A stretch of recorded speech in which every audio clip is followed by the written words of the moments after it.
Hello अस्सलाम वालेकुम।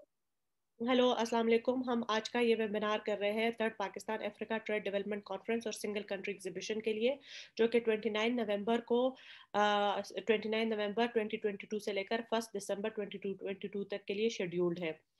इस सिलसिले में हम सीरीज ऑफ वेबिनार्स कर रहे हैं। हम लोगों ने 12 वेबिनार्स किए हैं अब तक के लिए डिफरेंट सेक्टर पे, साउथ अफ्रीकन मार्केट पे। आज हमारा नमीबिया का पहला फार्मास्यूटिकल, सर्जिकल और कॉस्मेटिक गुड्स का वेबिनार है। इस सिलसिले में हमारे पास चीफ स्पीकर जो है वो कमर नियाज साहब है, जो कि फार्मासिस्ट भी है। नमीबिया की नेशनल मेडिकल रेगुलेटरी अथॉरिटी में एक रेगुलेटर के तौर पर फ़राइज़ भी सर अंजाम दे चुके हैं। और वहाँ पर अभी वहाँ की जो फार्मासिस्ट हैं उनको उनके लिए एक प्रोफेसर की खिदमत भी दे रहे हैं। तो बहुत शुक्रिया कमर नियाज साहब हमें ज्वाइन करने का। आज का सेशन, ये प्रेजेंटेशन हमने तैयार की भी है, और ये प्रेजेंटेशन के साथ I begin with the presentation. Republic of Namibia. अब आप देख सकते हैं कि Namibia is at the tail of Africa on the west coast. तो नमीबिया का पुराना नाम साउथ वेस्ट अफ्रीका भी था, जो बाद में नमीबिया पड़ा। And this is the flag of Namibia on the slide. So आप देख सकते हैं कि साउथ अफ्रीका के ऊपर वाले हिस्से पे नमीबिया आता है, और ज्योग्राफिकली ये एक बहुत बड़ा मुल्क है, और कलाहारी डेजर्ट का हेलो। ज्यादातर हिस्सा यहाँ पर आता अस्सलाम है। वालेकुम। बोलिए। Namibia is located in the southwestern part of Africa and has an area of 292 kilometre square. यानी आप देख सकते हैं कि पाकिस्तान से रकबे में ये मुल्क बड़ा है। Namibia shares its border with Angola in the north, Zambia in the northwest, Botswana in the east, South Africa in southeast and south, and the Atlantic coast in the west. Namibia के capital का नाम है Windhoek. Population of Namibia is 2.6 million. About 80 to 90% follow Christianity. Population growth rate is 1.86%. Population density is very low, with the largest cluster found in the extreme north central area around border with Angola. Majority of Namibian, क्योंकि वहाँ पर पानी है, ज़्यादातर मुल्क में सहरा है। The majority of Namibians are rural dwellers and live in the better water north and northwest part of the country. Migration historically is male dominated and generally from flow from northern communal areas, non-agricultural land where black are squatted under the apartheid system, to the agricultural, mining and manufacturing centers in the center and south. Namibia is higher middle income country with a large subsistence agriculture sector, over 200,000 skilled workers, a smaller but well-trained white-collar class, and a modern market structure. Namibia is one of the most economically unequal countries on earth, which the government has tried to combat with jobs and creation through commercial development. To encourage foreign investment, the government has guaranteed protection from nationalization, currency convertibility, fair dispute resolution, and capital movement. Despite these liberal reforms, inequality is an ongoing problem, and economy is heavily dependent on imports from South Africa and export of mineral, fishing, and livestock. Mining accounts for 25% of the government revenue, manufacturing for the 20% of the GDP, tourism makes up to 14.5% of the GDP, as well as 18.2% of the employment. Which means tourism is a important sector for employment. Namibia economy is heavily dependent on extraction and processing of minerals for export. Mining accounts for about 12.5% of GDP, but provides more than 50% of foreign exchange earnings. इस slide में इस slide का लुबेलवाब यह है कि is a higher middle income country, Namibia से बहुत सारे मिनरल्स जाते हैं, जिसमें से जो ज़्यादा इंपॉर्टेंट आप उनमें कह सकते हैं डायमंड्स है, जो इस मुल्क से एक्सट्रैक्ट होकर major mining diamond mining companies यहाँ से लेकर जाती हैं। इसके अलावा पाकिस्तान को यहाँ से फेरस वेस्ट आना शुरू हुआ है। पहले हमारी इनके साथ इम्पोर्ट इतनी नहीं थी। आगे स्लाइड में मैं आपको इनका इम्पोर्ट दिखाऊंगी। हमारा फेरस वेस्ट यहाँ से आना शुरू हुआ है, स्क्रैप। और फिर उसके बाद नमीबिया में टूरिज्म बहुत है। आपने बहुत मशहूर सुना होगा कि प्रिंसेस डायना का जो छोटा बेटा प्रिंस हैरी और मेगान मार्कल का हनीमून भी नमीबिया में ही हुआ। यहाँ से बड़ी जो कुछ मॉडल्स है वो भी नमीबिया से ताल्लुक़ रखती है। और नवंबर तक यहाँ पर टूरिज्म का बड़ा पीरियड होता है, उसके बाद गर्मी बहुत ज़्यादा हो जाती है, तो यहाँ तक टूरिज्म का पीरियड होता है। और छोटी सी मुल्क है, and the tourism brings a lot of money to the economy. Namibian currency का कोड नमीबियन डॉलर से कहते हैं सिंस 1993 एंड इट इज इसको और it is packed with South Africa, यानी कि हमारी currency is packed against dollar, South US dollar, और इनकी currency is packed at the rate of 1 to 1 to the South African rand, यानी कि south African पैसा आप नमीबिया ले जाए आप वो वहाँ इस्तेमाल कर सकते हैं वहाँ पर भी। और ये एक ही वो है, यानी कि साउथ अफ्रीकन 10 रुपए अपने मुल्क में 10 रैंड है तो वहां पर भी वो 10 ही होंगे Namibian dollars. Then we have Pakistan trade with Namibia January to December 2021, पूरे कैलेंडर ईयर में पाकिस्तान की एक्सपोर्ट 0.14 मिलियन रही है और इम्पोर्ट्स जो है 2.25 मिलियन रही है, जो कि रिसेंटली इस लेवल तक गई है। और इसमें आयरन वेस्ट और स्क्रैप सबसे इम्पोर्टेंट इम्पोर्ट रहा है। फिर उसके बाद है zinc, raw skin of sheep and lamp. Whereas export जो हमारी है ज्यादातर शुगर, कन्फेक्शनरी आइटम्स की है, ट्रैक्टर के parts, articles of clothing and surgical instruments, जो कि बहुत थोड़ी तादाद में है, लेकिन इसका मेंशन करना इसलिए जरूरी था क्योंकि आज का वेबिनार फार्मास्यूटिकल, सर्जिकल और कॉस्मेटिक्स पे है। Just to make a point के already we are doing some exports of surgical items to Namibia. Then we have VAT is 15%. Pharma potential of export in pharma and surgical goods. Pharma products are on zero custom duty. Namibian National Medical Regulatory Authority is the regulatory body for pharmaceutical goods. Surgical sector is not regulated. Disposable hypodermic syringes of plastic have 20% duty on them. Hypodermic needles, including dental injection needles, they have 15% on duty. The rest of them have no duty whatsoever on surgical items to Namibia.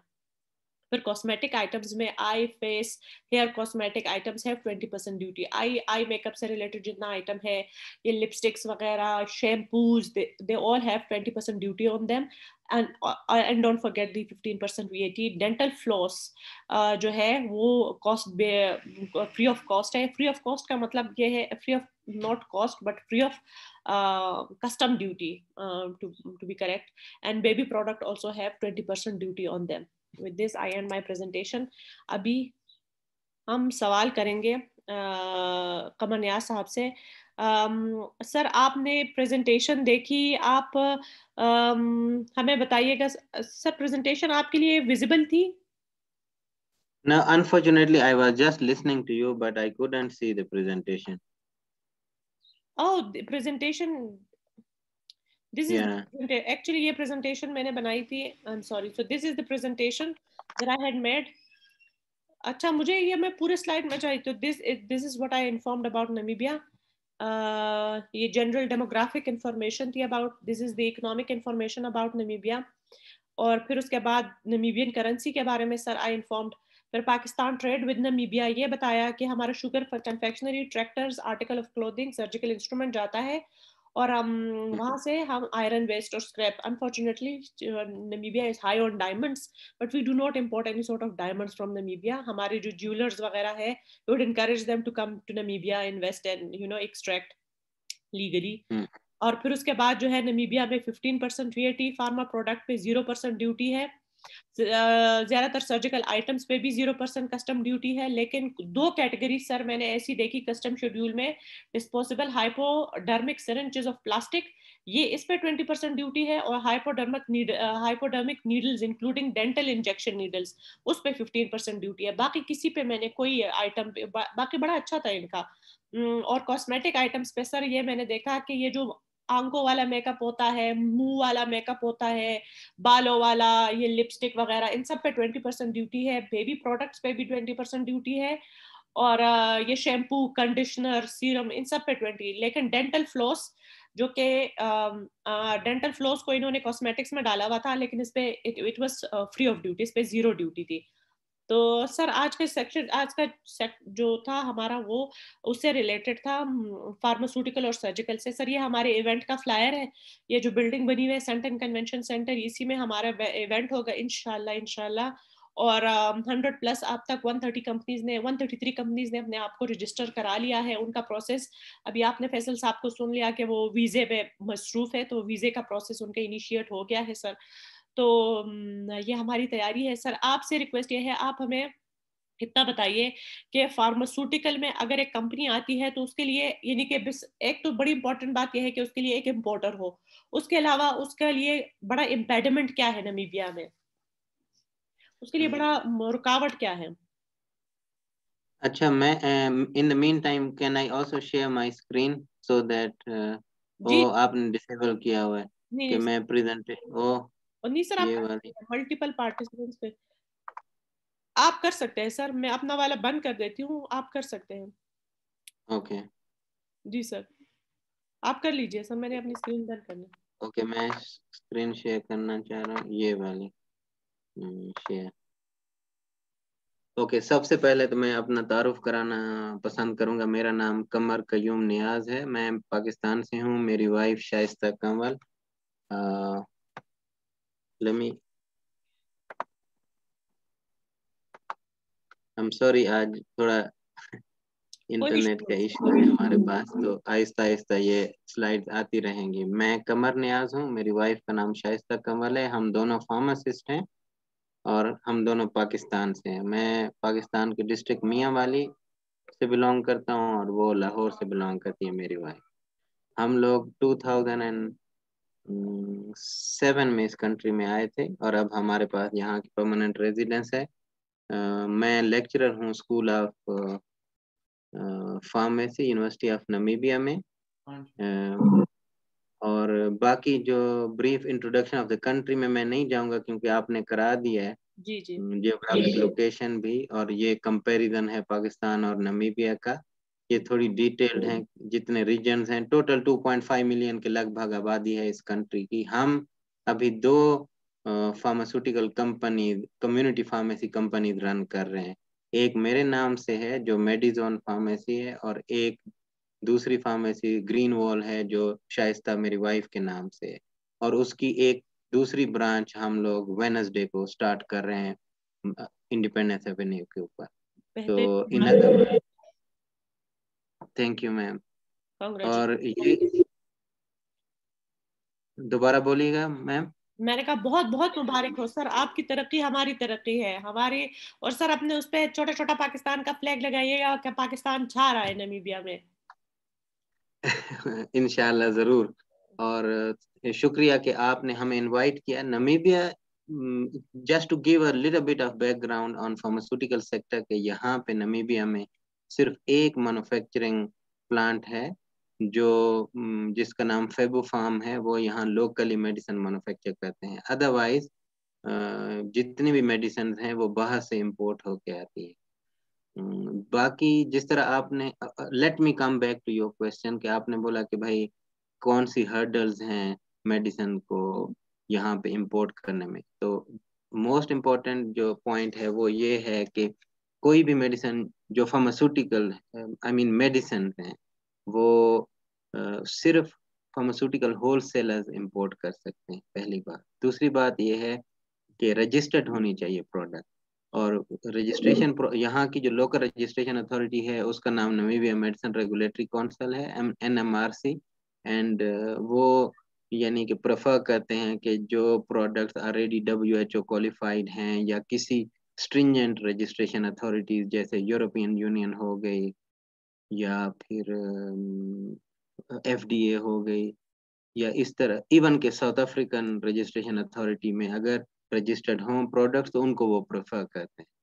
तो Pakistani pharmaceutical manufacturers अगर उनको ऐसा लगता है कि उनको Namibia में अपनी प्रोडक्ट्स रजिस्टर करानी चाहिए, then they must make sure that proper जहाँ पे जेनेरिक की यानी बायो इक्विवेलेंट स्टडीज करानी चाहिए वो हुई होनी चाहिए, because they will not wave those things.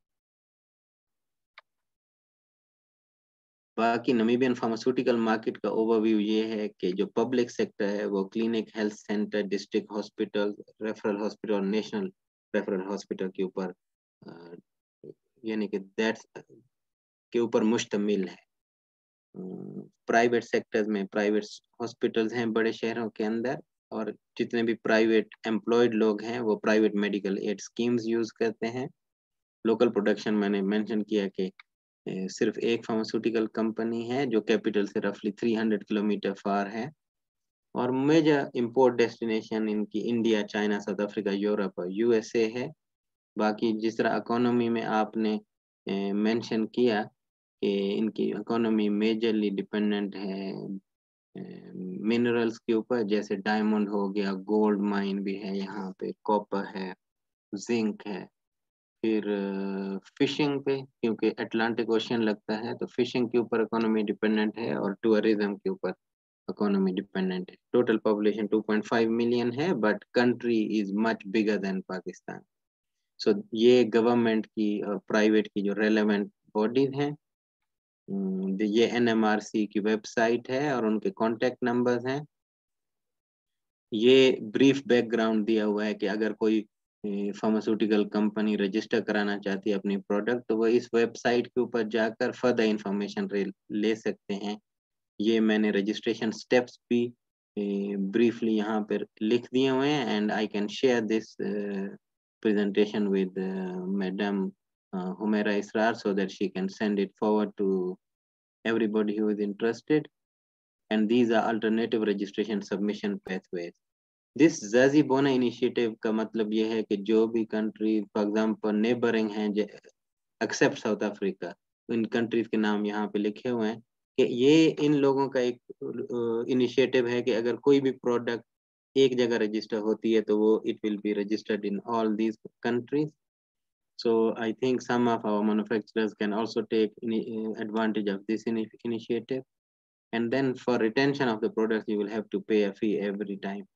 ये roughly 10,000 almost समझो 10,000 नमीबियन डॉलर रफली लाख पाकिस्तान 1 लाख पाकिस्तानी के बराबर होगा। अगर फॉर एग्जांपल अगर आप एक्सपीडाइटेड यूज करते हैं। तो चैलेंजेस क्या है कि यहाँ पे लोग कम हैं, छोटी मार्केट है, लोकल कैपेसिटी बहुत कम है, और रजिस्ट्रेशन प्रोसेस पे बहुत टाइम लगता है। लेकिन मोस्ट ऑफ द जेनेरिक्स जो यहाँ पे यूज हो रहे हैं वो इंडियन प्रोडक्ट्स हैं, क्योंकि उनकी mostly for example anti retroviral जो है वो WHO प्री क्वालिफाइड, और इनका सेंट्रल मेडिकल स्टोर है जो गवर्नमेंट की प्रोक्योरमेंट है, वो लोग बाय करते हैं। लेकिन यहाँ पे इंडिया का हाई कमीशन है, वो एक्टिवली इन्वॉल्व हैं, उन्होंने यहाँ पे लोकल्स के साथ ऐसे यानी कि सोशल ऑर्गेनाइजेशन भी बनाई हुई हैं, और उनकी एम्बेसी रेगुलरली ऐसे इनके जो डिफरेंट सेक्टर्स हैं उनको इनवाइट करते हैं। इस वजह से इंडिया की प्रेजेंटेशन बहुत है in terms of defence sector, इनकी डिफेंस फोर्सेस को ट्रेन करना, और as well as pharmaceutical sector का ऑलमोस्ट उनकी एम्बेसी यहीं विंडोक में है। ये प्रायोरिटी डिजीज मेडिसिन है, जैसे HIV, TB, मलेरिया। अब नॉन इन्फेक्शियस डिजीज भी बढ़ रही हैं, CNS डिसऑर्डर, कैंसर थेरेपी में भी लिमिटेड है। एज अ हमारी फैमिली जो बिजनेसेस हैं उनका हमारा फ्यूचर प्लान ये है कि हम लोग जो है फ्यूचर में अपने कम्युनिटी फार्मेसी सेटअप को एक्सपेंड करना चाह रहे हैं। लास्ट 3 इयर्स के अंदर हमने 0 से 3 फार्मेसीज बना ली हैं, और इंशाल्लाह अगर इसी तरह रहा तो फिर हम लोग फार्मास्यूटिकल मैन्युफैक्चरिंग में हमारा प्लान है फ्यूचर का। और अगर कोई कंपनी इंटरेस्टेड है तो हम उनको local as a local representative भी रिप्रेजेंट कर सकते हैं कि कोई भी प्रोडक्ट अगर किसी को यहाँ पे रजिस्टर करानी है तो they will need a local representative. इसके अलावा क्योंकि हमारी फार्मेसीज यहाँ पे जो कम्युनिटी फार्मेसीज का सेटअप ऐसे होता है कि medicine as well as cosmetics और फ्रंट शॉप का भी रहता है। हमारी भी तीनों फार्मेसीज में फ्रंट शॉप्स हैं, तो अगर किसी जैसे कॉस्मेटिक सप्लायर्स हैं या और ऐसी रिलेटेड प्रोडक्ट्स जो बेची जा सकती हो तो हम वो स्टॉक कर सकते हैं। दिस इज यानी कि ये ब्रीफली हम क्या ऑफर कर सकते हैं एज कंपनी। बाकी मैंने अपना ईमेल एड्रेस और contact number as well as Shaista का ईमेल एड्रेस और कांटेक्ट नंबर यहाँ पे दे दिए। अगर कोई क्वेश्चंस हो तो कोई भी जो इंटरेस्टेड हो नमीबिया में इन्वेस्टमेंट करने के वो हमसे कांटेक्ट कर सकते हैं। I'm sorry I took longer than what you had asked, but I just wanted to introduce everything at once and then you can start asking if there are any other different questions, ma'am. No, sir. बहुत अच्छा किया. I really appreciate. I just wanted कि in case you had not had this presentation, but it's a very comprehensive and very well built presentation, sir. You almost answered my all questions. बस मुझे सिर्फ आपने अच्छा किया ज़ाज़िबोना के बारे में बताया. I have already when I visited the council NMRC, so they informed me ज़ाज़िबोना headquarters is in Zimbabwe. I have already conveyed it to our ambassador in Zimbabwe to look and take up the matter with ज़ाज़िबोना. और उनको हम stall भी offer करेंगे अगर वो आते हैं तो. वी वुड रिक्वेस्ट कि अगर हम वो आए हमारे हमारे इवेंट पे तो दैट वुड बी नाइस, ताकि हमारे मैन्युफैक्चरर को किसी को भी ज़ाज़िबोना के बारे में कोई पता नहीं. I was informed by NMRC. तो your presentation is very good. आपने यहाँ की कॉन्टैक्ट डिटेल्स के बारे में बताया. सर्जिकल और कॉस्मेटिक पे सर क्या सर्जिकल और कॉस्मेटिक पे क्या कोई रेगुलेटरी बॉडी है सर, कोई सर्टिफिकेशन की जरूरत है? नो आई थिंक सर्जिकल और कॉस्मेटिक्स को यहाँ पे इवन के जैसे हमारी कंपनी हम डायरेक्टली इंपोर्ट कर सकते हैं, जो कस्टम ड्यूटी वगैरह होगी वही पे करना पड़ेगी, लेकिन मेडिसिन जो है वो रजिस्टर्ड होनी चाहिए. But I think in future they will go and regulate cosmetics more, but currently अभी कोई कॉस्मेटिक्स के ऊपर नहीं है रजिस्ट्रेशन रिक्वायरमेंट. और इससे लोग फायदा उठा सकते हैं. और इससे दोबारा रिपीट. मैं ये कह रही हूँ कि इससे लोग फायदा उठा सकते हैं जो इस वक्त इस तरह की कोई वो नहीं है. मैं देख रही थी सर्जिकल पे कोई सर्जिकल इंस्ट्रूमेंट पे कोई ड्यूटी भी नहीं है. सिर्फ ये दो टैरिफ लाइंस थी जिसपे मैंने बताया. ये हाइपोडर्मिक इंजेक्शन प्लास्टिक डिस्पोजेबल पे 20% थी, और सर्जिकल वाली डेंटल वाली पे 15% थी. कॉस्मेटिक्स पे 20% ड्यूटी थी ओवरऑल, और बाकी कोई भी रेगुलेशन कुछ इस तरह से ड्यूटीज नहीं दी हुई थी. तो मैंने कस्टम शेड्यूल से उनके उठाई है. बाकी सर इसके अलावा कोई ऐसी बात आप हमें बताइएगा. आप हमारे थर्ड PATDC में हमें ज्वाइन करेंगे, हमारे फार्मास्यूटिकल कंपनीज को विजिट करेंगे? या हमारा आपका बहुत शुक्रिया कि आप लोगों ने हमें इनवाइट किया. As a company Green Wall और मेडिजोन रिप्रेजेंट करेगी. अगर हम लोग कोई स्टॉल या कोई ऐसे इंफॉर्मेशन बूथ्स अगर हमें मिल जाएगा तो we will be more than happy to be there. और जो भी इंफॉर्मेशन होगी in terms of importation, we will be more than willing to develop relationship with all the suppliers, not only in the field of medicine but also cosmetics, surgical, dental या कोई भी दूसरी commodities जो के pharmaceutical या cosmetic sector से related हों. या इसके अलावा भी अगर being a पाकिस्तानी अगर हमसे कोई भी support हो सकेगी business support, तो we will be more than willing to offer our support. और मैं मेरी वाइफ हम पूरी कोशिश करेंगे कि हम फिजिकली वहाँ पे आए. और क्योंकि जब लोग फिजिकली मिलते हैं तो उसी तरह से एक तरह का रिलेशनशिप डेवलप होता है जिसको फिर आगे जाके बंदा मोर बेटर बिजनेस कनेक्शन में कन्वर्ट कर सकता है. जी सर, बिल्कुल आपने सही कहा sir. Thank you so much. मैं अच्छा सर, मैं बूथ और स्टॉल से बता दूं, stall exhibition space already sold out है टू दी पाकिस्तानी एग्जिबिटर्स. जो एक दो स्टॉल्स हम ऑफर यानी कि एक्स्ट्रा स्टॉल्स है वो जैसे कि गवर्नमेंट डिपार्टमेंट है या रेगुलेटरी बॉडीज है, उनके लिए गवर्नमेंट ऑफ पाकिस्तान ने स्पेस छोड़ी हुई है. बाकी सर आई वुड रिक्वेस्ट कि आप अगर आपके कोई पम्फलेट्स है या फिर कोई इंफॉर्मेशन बुकलेट है, यानी कि छोटे छोटे से पेपर्स जो है वो जरूर लाइएगा. फार्मास्यूटिकल कंपनीज को जरूर डिस्ट्रीब्यूट कीजिएगा. अगर आप शाम को उनके साथ बैठ के एक सेशन करना चाहते हैं तो वो भी मुझे बताइएगा, ताकि मैं उनको पहले बता दूं, आपके साथ कांटेक्ट करा दूं. और जोबर्ग में कहीं पर भी आप लोग बैठ के यानी कि एक गेट टुगेदर कर ले फार्मास्यूटिकल कंपनीज के साथ, और उनको एजुकेट कर सके यानी कि नमीबियन मार्केट के बारे में, और जो अपॉर्चुनिटी आप ऑफर कर रहे हैं.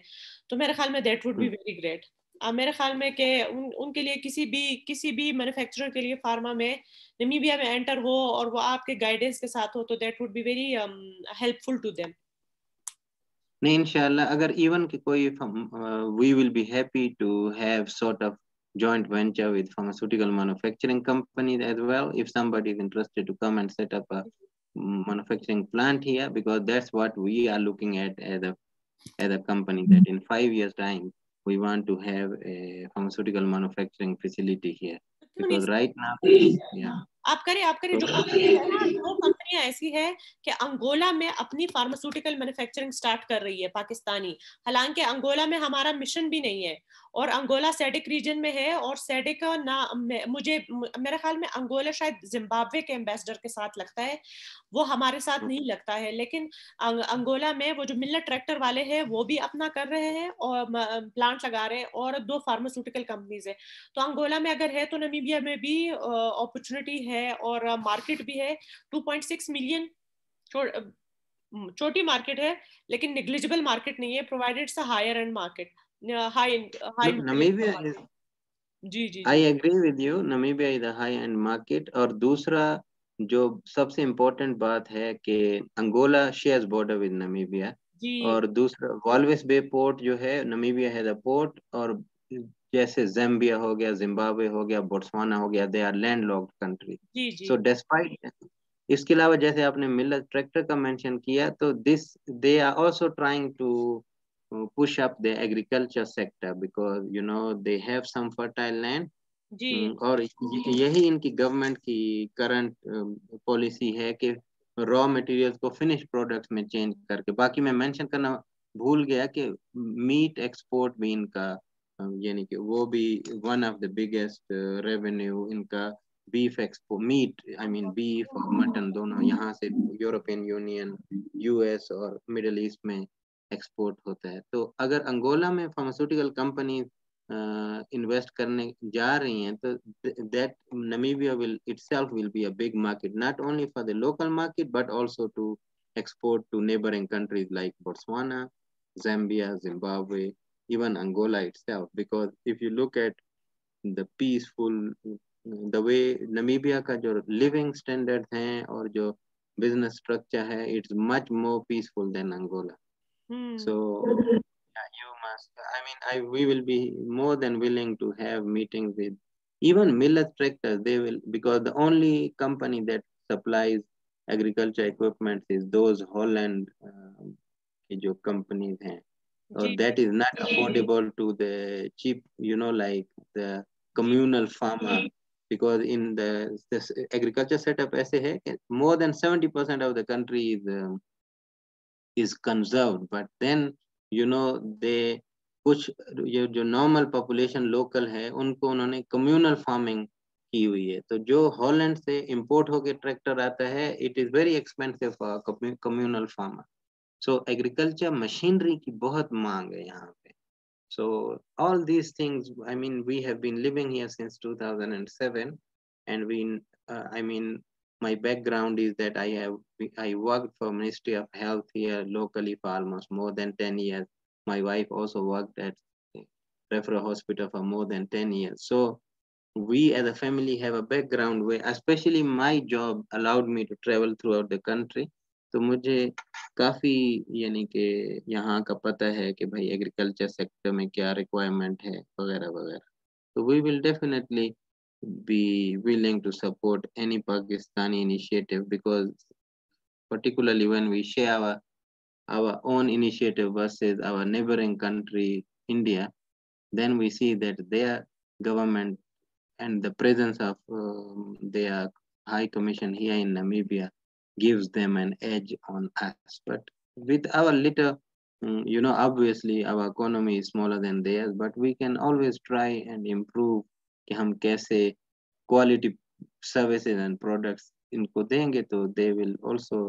अभी एक और जो पॉजिटिव बात मैं आपको मेंशन करूं कि रिसेंटली यहाँ पे लाहौर कलंदर वाली जो टीम आई हुई थी नमीबिया में, एक यहाँ पे इन लोगों की नेशनल टीम और फिर लायंस फ्रॉम साउथ अफ्रीका और लाहौर कलंदर का इन्होंने T20 टूर्नामेंट करवाया है। तो they are starting to know about Pakistan. Cricket has also played its role. So cricket is slowly getting better because their team played T20 World Cup last time. तो उस वजह से भी थोड़ा सा पाकिस्तान का इंट्रोडक्शन हुआ है। A lot of people were there. We also went there to watch one of the games. So yeah, I mean that is basically it. जी सर, स्पोर्ट्स देखूं तो ये तो हमारे नेशनल हीरोज है जिनकी वजह से जगह जगह हमारे फिर मुल्क पहचाना जाता है। और तो सर आपकी बात सही है कि डिप्लोमेटिक प्रेजेंस तो होनी चाहिए। डिप्लोमेटिक प्रेजेंस नो डाउट कि अब अंडर लुक अफ्रीका पॉलिसी जिसके तहत हमारा ये इवेंट जो हो रहा है 2017 में हुकूमत पाकिस्तान ने लुक अफ्रीका पॉलिसी लॉन्च की मिनिस्ट्री ऑफ कॉमर्स के अम्ब्रेला के अंडर, और उस सिलसिले में पहला इवेंट हुआ केनिया में, दूसरा इवेंट 2020 जनवरी में, दूसरा इवेंट हुआ लागोस में नवंबर 2021 में, और तीसरा कॉन्फ्रेंस और एग्जीबिशन हो रहा है साउथ अफ्रीका में। तो इंशाल्लाह अगले साल ये दे विल टेक इट, तो ये पूरे अफ्रीका में इस तरह से ये इवेंट करेंगे टू पॉपुलराइज पाकिस्तान और टू इस्टेब्लिश ब्रांड पाकिस्तान। तो इंशाल्लाह सर जो हमारे लोगों को इन इवेंट्स और इन अपॉर्चुनिटीज़ के थ्रू जो इंफॉर्मेशन मिलेगी, मेरे ख्याल में it will go a long way. Thank you sir. Thank you very much. Thank you sir, thank you so much. इसके अलावा कोई इन्फॉर्मेशन है जो कि आप एग्जिबिटर्स के साथ शेयर करना चाहेंगे सर? मैं यही कहना चाहूँगा कि I mean Africa is an emerging market, we should try. और ये जो साउदर्न अफ्रीका है, ये particularly in terms of purchase power is a bigger market. तो वो लोग पाकिस्तान पॉपुलेशन पे ना जाएं, बट इस चीज पे जाएं कि भाई specially Namibia in terms of peace अच्छा कंट्री है, और they must come and explore the market, and definitely they will get a lot of positive जी जी जी, यहाँ से इनको पॉजिटिव रिस्पॉन्स मिलेगा इंशाल्लाह। इंशाल्लाह। जज़ाकल्लाह। Thank you sir, thank you so much sir. इसके साथ हम अपना वेबिनार ख़त्म करते हैं। सर ये वेबिनार मैं रिकॉर्ड कर रही थी, इसको हम अपलोड करेंगे अपने यूट्यूब चैनल पे। मैं इसका लिंक आपके साथ भी शेयर कर दूंगी। इन केस फ्यूचर में somebody wants or ask you for the information, then you will have a recorded session to provide them with a link and they can go and benefit from it. Sure, thank you very much, ma'am. Thank you sir, I will share the presentation with you as well so that you can upload it. Thank you sir, thank you. मेरा बहुत सलाम दीजिएगा भाभी को sir, और thank you so much sir, thank you for You joining. are welcome. Have a wonderful day. Thank Bye. You sir, same to you sir.